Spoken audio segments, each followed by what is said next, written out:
اس سے قبل کہ مرتضی کچھ کہتا، قبائلی ساتھی نشا خان نے اپنی کلاشنکوف کو اس سے قبل کہ مرتضی کچھ کہتا، قبائلی ساتھی نشا خان نے اپنی کلاشنکوف کو لوڈ کر کے راجا کے سر پر رکھ کر کہا کہ ہماری تنظیم کے قانون کے مطابق خون کا بدلہ خون اور غداری کی سزا موت ہے۔ نشا خان نے مجھے بتایا تھا کہ راجہ انور نے اپنی سازش و تنظیم سے غداری کا اقرار کر کے اپنا سر مرتضی کے قدموں پہ رکھ دیا تھا، اور وہ گر گرا کر مرتضی سے اپنی جان کی بھیک مانگتا رہا۔ نزدیک تھا کہ وہ راجہ کے سر پر فائر کھول دیتا، مگر مرتضی نے اس کا ہاتھ تھام لیا اور راجہ کو افغان حکام کے حوالے کروا دیا۔ قبائلی اور دیگر ساتھیوں نے مرتضی کے اس فیصلے پر ناگواری کا اظہار کیا اور واضح طور پر کہا کہ ایک وقت آئے گا کہ آپ اپنے اس فیصلے پر پچھتائیں گے۔ اس میں کوئی شک نہیں کہ مرتضی نے ہی راجہ انور کی جان بخشوائی تھی، جس کا اقرار خود راجہ کی اپنی کتاب میں بھی ہے۔ راجہ انور کو کم از کم ایک بار مرتضی کا یہ احسان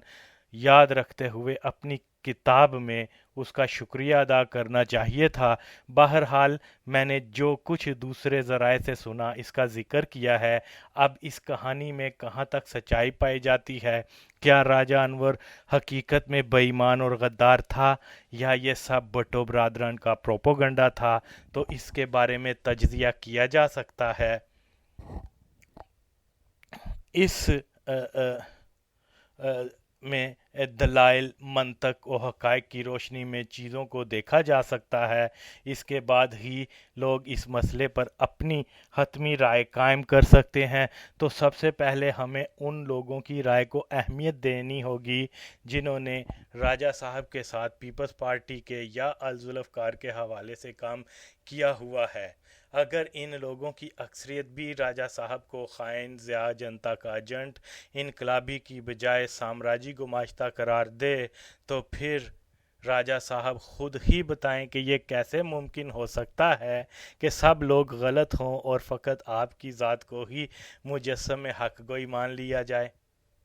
آج تو مرتضی و شاہ نواز بھی زندہ نہیں کہ جن کی دہشت و غضب سے خائف ہو کر یا ان کی خوشنودی کے لیے الذوالافکار یا پیپلز پارٹی کے آپ کے سابق کامریڈ آپ کو مورد الزام ٹھہرائیں۔ دنیا صرف آپ کی لکھی چند کتب کا نام نہیں ہے راجہ صاحب، کہ آپ نے جو لکھ ڈالا اس کو بلا تامل واہ واہ کر کے مان لیا جائے۔ اس لیے ہم سخن فہم بنیں، نہ کہ فقط غالب کا بین کریں۔ ایک جھوٹ کو ہضم کرنا بہت مشکل ہوتا ہے۔ آپ کی کتاب پڑھ کر یقین کامل ہے کہ آپ کا ہاضمہ بہت قوی ہے۔ درجنوں کے بعد بھی آپ کا پیٹ ماشاءاللہ صحیح سلامت۔ راجہ صاحب نے اپنی کتاب 85 صفحہ نمبر 85 پہ لکھا ہے کہ آپ نے اپنے قبائلی دوست قادر شاہ کو اس کی خاندانی جنگ میں کچھ اسلحہ فراہم کیا تھا، لیکن راجہ صاحب نے اس اسلحے کا سورس نہیں بتایا کہ یہ اسلحہ ان کو کہاں سے ملا۔ امکانی طور پر یہ اسلحہ الذوالافکار کا ہو سکتا ہے، یا ان کو یہ اسلحہ افغان حکومت سے ملا تھا، جس کو آپ نے قادر شاہ کی ذاتی جنگ کے لیے اس کو دے دیا۔ ظاہر ہے کہ راجہ صاحب کی افغانستان میں کوئی ذاتی اسلحہ ساز فیکٹری تو نہیں تھی کہ جسے چاہا عطا کر دیا۔ اگر یہ اسلحہ مرتضی نے دیا تھا تو راجہ اپنے دوست کی مدد کر سکے تو پھر راجہ کو اپنی کتاب میں اس بابت مرتضی کا شکریہ ادا کرنا چاہیے تھا کہ اس نے راجہ کی دوستی کی لاج رکھتے ہوئے اس کو اسلحہ فراہم کیا، لیکن راجہ نے پوری کتاب میں ایسا کوئی لفظ نہیں لکھا۔ اگر یہ اسلحہ ان کو خاد یعنی افغان انٹیلیجنس والوں نے دیا تھا تو پھر ہم سب ساتھی باشمول راجہ صاحب بھی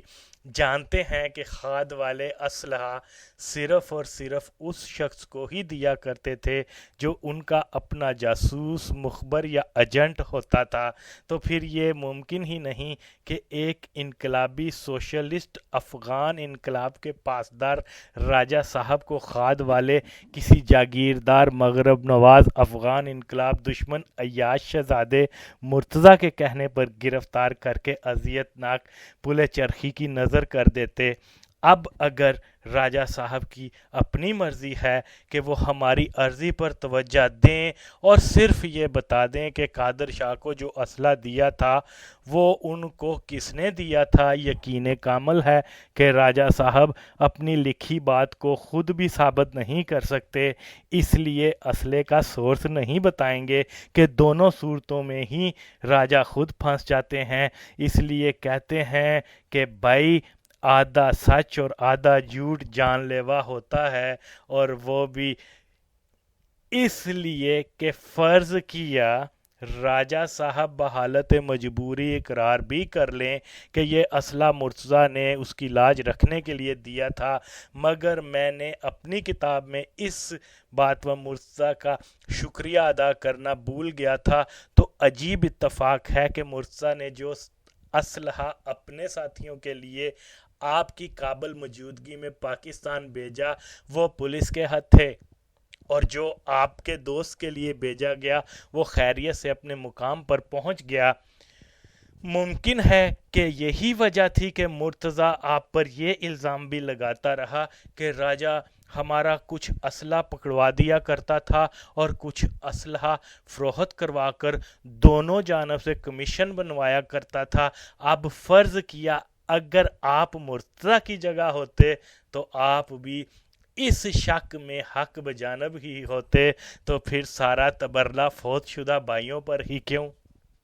راجہ صاحب کا مزید ایک اور جھوٹ سن لیں کہ اپنی کتاب میں جس منہ بولے قبائلی بھائی کا ذکر کر رہے ہیں وہ جولائی 79 میں 79 میں اس کو ملا۔ راجہ نے اپنا تعارف لاہور کی ٹریول ایجنسی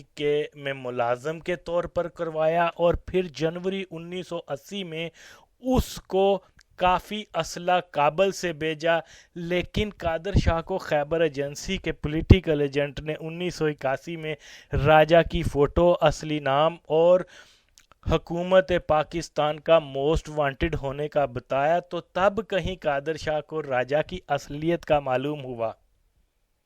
اب یہ کامن سینس کی بات ہے کہ قادر شاہ کو جنوری 1980 میں ہی معلوم ہو جانا چاہیے تھا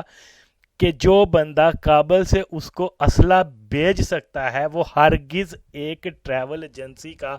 عام ملازم نہیں ہو سکتا، بلکہ حقیقت تو یہ ہے کہ اس زمانے میں کوئی بھی غیر پشتون قبائلی علاقے میں دیکھا جاتا تھا تو عام طور پر اس کو پیپل پارٹی والا ہی جانا جاتا تھا۔ اب راجہ صاحب کو کون سمجھائے کہ وہ قبائلی جنہوں نے ایک وقت میں انگریز قابل شاہی اور رنجیت سنگھ سے اپنے سینگ لڑائے ہوں، وہ اتنے بھی بدھو اور سادہ نہیں ہوتے کہ یہ بات مان لیں کہ پاکستان کا کوئی ٹریول ایجنٹ خانہ جنگی اور روسی قبضے والے افغانستان سے پاکستانیوں کو کابل سے بیرون ملک لے جانے کا کوئی دھندا کرتا ہے، اور ایک بندہ جو کابل سے اسلحہ بھیج سکتا ہے لیکن پھر بھی وہ ایک ٹریول ایجنسی کا عام ملازم ہی مانا جائے۔ میرا خیال ہے کہ راجہ صاحب نے قبائلیوں کو ایک ہندی فلم کے کردار والا سیدھا سادہ بندہ ہی سمجھا ہے، اور یہ نہیں جانا کہ قبائلی وہ لوگ ہوتے ہیں جو اڑتی چڑیا کے پر گن لیں۔ راجہ صاحب نے اپنی زندگی کی تلخ ترین یادوں کو تاحال اپنی 2 کتابوں میں تحریر کیا ہے، جس میں چند ایک واقعات کا ذکر دونوں کتابوں میں کیا ہے جن کو پڑھ کر احساس ہوتا ہے کہ راجہ صاحب کے حافظے میں کوئی خلل ہے، یا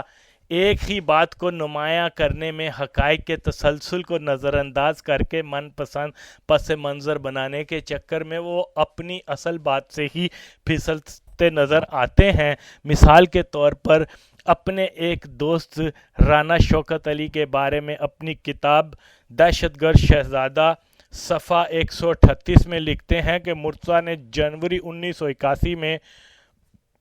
شوکت علی کو لیبیا بھجوا دیا۔ شوکت علی آج صحرائے اعظم کی باد سموم میں بھٹک رہا ہے، اس کے پاس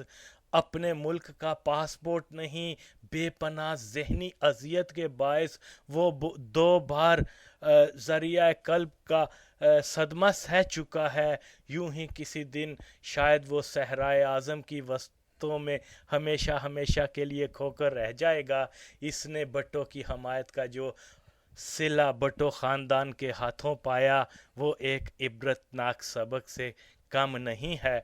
اب اس ہی شوکت علی صاحب کے متعلق اپنی ایک اور قبر کی آغوش کتاب قبر کی آغوش کے صفحہ نمبر 48 پہ موصوف فرماتے ہیں کہ آج شوکت علی رانا جیسا بے نوا مہاجر لیبیا میں بادشاہوں کی زندگی بسر کر رہا ہے۔ اس کے پاس اربوں روپے کے کانٹریکٹ ہیں۔ اس کا وہی بچہ جو کابل میں پیدا ہوا تھا کینیڈا میں اپنی تعلیم مکمل کرنے کے بعد لیبیا میں اپنے وسیع و عریض کاروبار کا انتظام چلا رہا ہے۔ راجہ انور صاحب ذرا سوچ کر بتا دیں کہ شوکت علی کے بارے میں کس کتاب کا حوالہ حقیقت پہ مبنی ہے، کیونکہ ایک کتاب میں آپ نے تحریر فرمایا کہ شوکت صاحب کو جب بھٹو برادران نے لیبیا بھجوا دیا تو وہ اربوں پتی بن کر بادشاہوں والی زندگی بسر کرنے کے قابل ہوا، اور دوسری میں آپ نے شوکت علی صاحب کے بارے میں فرمایا کہ لیبیا آنے کے بعد وہ سخت ڈپریشن کی وجہ سے قلبی مریض ہو کر ایک عبرتناک صورتحال سے دوچار ہوا۔ یہ تو سیدھی سی بات ہے کہ ایک واقعے کو آپ نے 2 رنگ میں سجا کر پیش کیا ہے۔ راجہ صاحب کا فرض ہے کہ وہ کھلے دل سے تسلیم کریں کہ ان میں سے کس میں راجہ صاحب نے جھوٹ کی بنیاد بنا کر تحریری کرپشن کی ہے۔ راجہ صاحب کی کتب میں اس طرح کی بدحواسیاں، جھوٹی من گڑت کہانیوں کی بھرمار ہے جس کی تفصیل میں جاؤں تو ایک طویل داستان بن جائے۔ راجہ نے الذوالفقار اور افغانستان کے اس وقت کی جو منظر کشی اور اپنی ذات کو ایک مظلوم بے بس غریب الوطن ثابت کرنے کی جو کوشش کی ہے اس میں اکثریت حقائق کے منافی ہیں۔ میرا خیال ہے کہ راجہ صاحب کو شاید یہی گمان ہوگا کہ وہ واحد پاکستانی ہیں جو اس زمانے کے افغانستان کے حالات و واقعات کے شاہد ہیں، اس لیے اپنے من پسند غیر حقیقی حوالہ جات کو سینہ تان کر بلا سوچے سمجھے قلم کی نظر کر دیا۔